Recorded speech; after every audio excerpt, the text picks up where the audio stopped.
Hi, I'm Otto Penzler. I'm at the Mysterious Bookshop, and this is our weekly show about books, mysteries, and collecting. This is a little bit different this week. As you know, if you're a regular watcher, what I normally do is I show you first editions of the books and try to show you how to tell a first edition from a later printing. Some publishers are really easy and they're consistent. Some are more complicated, and I try to show those when I have enough books to show you. This show today is bogus. We planned this to do an Ian Fleming James Bond show, and then I sold the first editions. So what I have are very uncommon books, very scarce, and more expensive than you would think. But I'm telling you in advance, I do not have. I only have one first edition by Ian Fleming, and it's just a short story. But let me show you what's interesting about some of these books, and really when I say it, in the normal course of events, when I talk about collecting, I talk about first editions. One of the problems with collecting James Bond or collecting Ian Fleming's James Bond is many of the books are extremely expensive. A really nice copy in a nice dust jacket of the British first edition of Casino Royale, for example, is probably around $50,000. Pardon me. The other early books, Live and Let Die, Dr. No, I'm so sorry, also are four figures. So Moonraker, also quite expensive.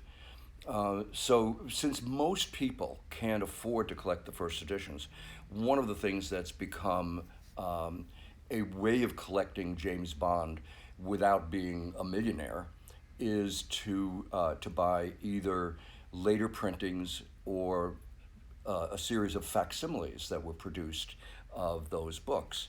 Now, all of his books were published by the Bodley Head, Jonathan Cape, the Bodley Head. So here's and they're not easy. Normally, they're easy. You would think that Jonathan Cape would be fairly consistent, but they used a slightly different methodology for every book. There was a wonderful bibliography that was produced by a man named John Gilbert, which is available in England from Adrian Harrington Rare Books. Adrian Harrington, they published it, and I think it's still in print. It's pretty expensive. It was several $100s. We sold them here in the store. I think they were $300 each. It's a massive work. It's about that high, that wide, and many hundreds of pages filled with color illustrations. And John Gilbert had access to the files at the publisher. So he was able to determine the first issue, the first state of both the books and the dust jackets. And many of them changed. They would add a date to the copyright page that had been lacking before. It's still a first edition, but it was a later issue. But I'm going to show you how you can tell a reprint, because this is not a facsimile. This is Thunderball, one of his very collected titles, as you might imagine. And it looks identical because it is identical. This is, if I want to be really picky, it's a first edition, but it's a later printing. An edition, of course, is all of the copies of a book that are produced from a single typesetting. So even if it's a reprint and it's a second, third, fourth, 10th printing, if the type hasn't been reset, it's still a first edition. But when we talk about serious collecting, and when somebody says, oh, it's a first edition, you should assume, and you're right to assume, because almost every bookseller would assume that you would know that, it means first edition, also means first printing of that first edition. Now here, on the copyright page, The book is identical in every way except on the copyright page. And if you look up, you can see where it's been reprinted. And it's, this is a perfect copy, and it should be because it's later than the first. The first edition was 61, and this is 1981. It's still 30 years old, but it's absolutely new because I bought many of these books from a very serious collector who collected every edition of James Bond, including the first editions. Those have been sold. But since you won't be able to, chances are you don't want to spend $1,000 or more, this first edition, later printing, is $150. Here's another example of that with On Her Majesty's Secret Service.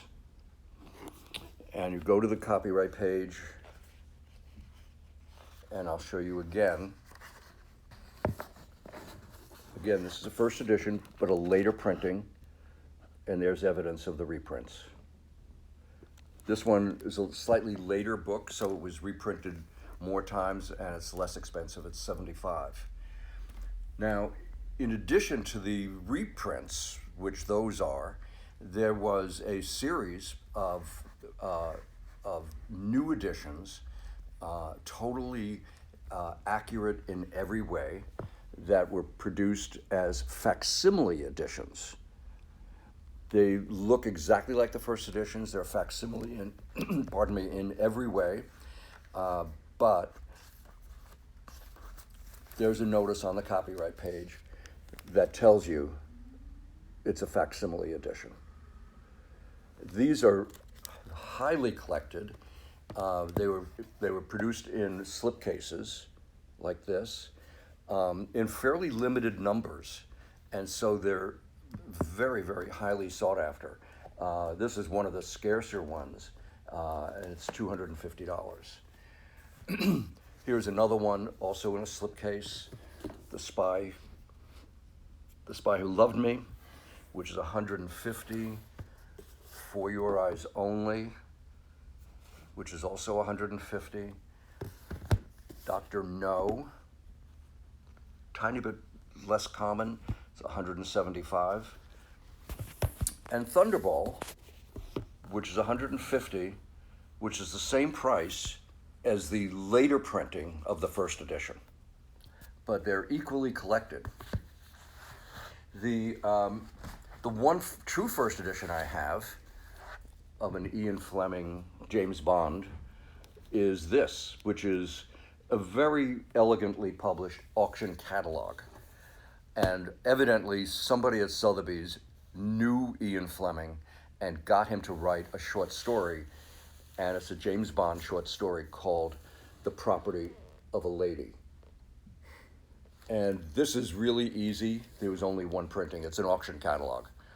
And so they didn't reprint the auction catalog, but fully illustrated, heavily illustrated. This is a fine copy, except it's price clipped. It's really the only flaw. And this auction catalog, because of the Bond story, is very collected. And for a long time, it was the only way to get that story, and that's $100. Now, Bond, as we all know, has become a totally iconic figure in the world of crime, thrillers, espionage, etc. And Fleming only wrote 12 books involving Bond. When he died, the estate gave some rights to other writers to let them continue. And the first espionage writer to whom they gave those rights was John Gardner. And John Gardner actually wound up writing more books about James Bond than Ian Fleming did. And I think he was the best of all of them. Many writers have taken it on since then. Sebastian Faulks, Anthony Horowitz, Raymond Benson, and it's an ongoing thing. There are always new James Bond books. This is by far the most collected because it's the rarest of all of the pastiches. A pastiche, it's not a parody. A pastiche is when the author attempts to recreate the style of the original author. And John Gardner was the best at this.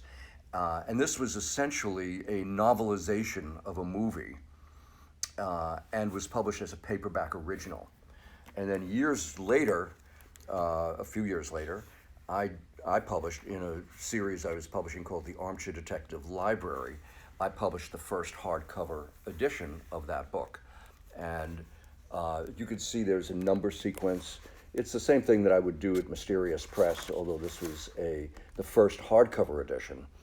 And it is an extremely scarce book and extremely collectible. It was published to be distributed both in England and America. And you can see on the flap, there's a pound price at the top and a dollar price at the bottom. And the entire print run was 1,000 copies. And when I was doing these books, I really thought of these books, this series, as library editions. So most of the books wound up going into libraries. So to find a beautiful copy of the first hardcover edition in jacket like this is very, very scarce. It's $500. It's as expensive as the very last of Ian Fleming's James Bond books. Now, as I said, there were other writers who have written pastiches. Here's a Sebastian Faulks, and this was the American first edition, and I still have it at the cover price.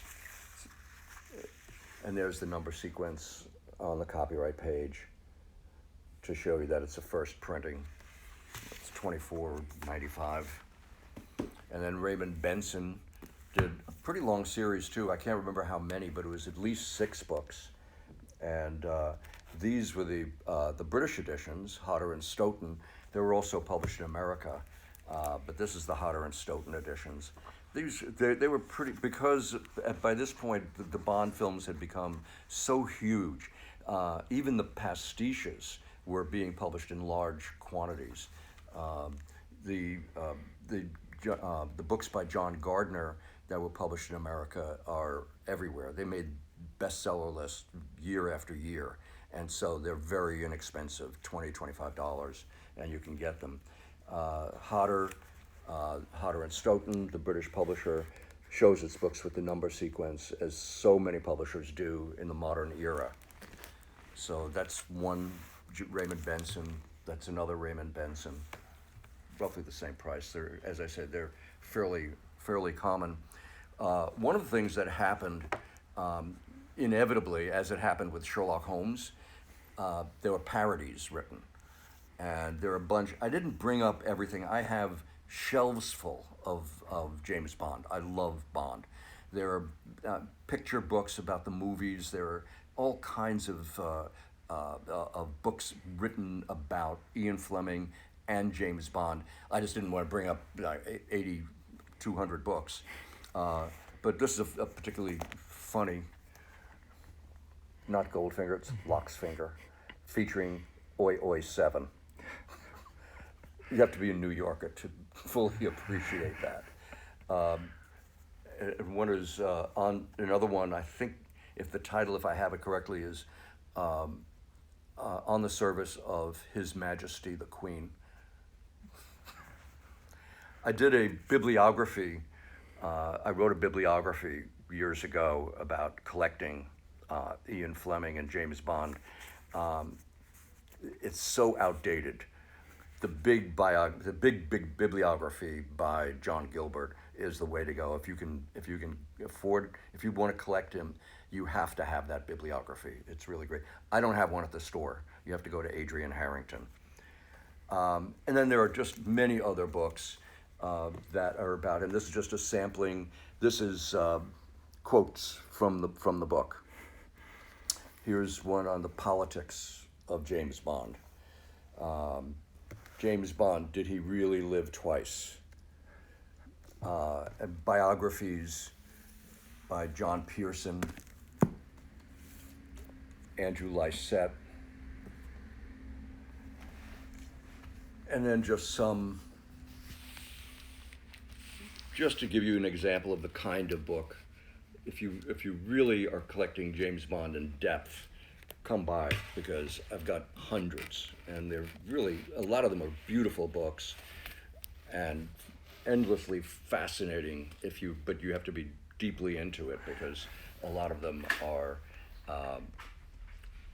esoteric. Let me put it that way.